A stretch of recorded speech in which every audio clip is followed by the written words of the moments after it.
Kahit tapos na ang anihan mga kalabs, pumunta na naman kami ni Papang sa sakahan para tingnan kung pwede na anihin yung mga subing na naiwan mga kalabs.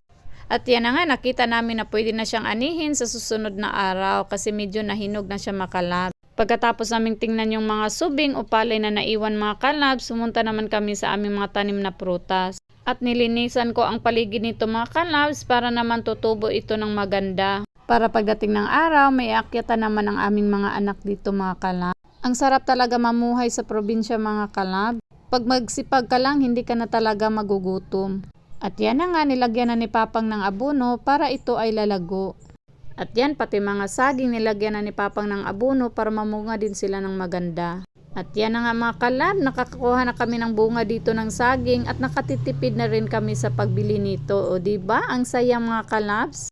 Sabi nga nila, pag may itinanim, may anihin ka talaga mga kalabs. Kaya magtanim talaga tayo mga kalabs. May makante tayong mga lupa na pwedeng taniman para may libre tayong pagkain sa araw-araw nating mga pangangailangan.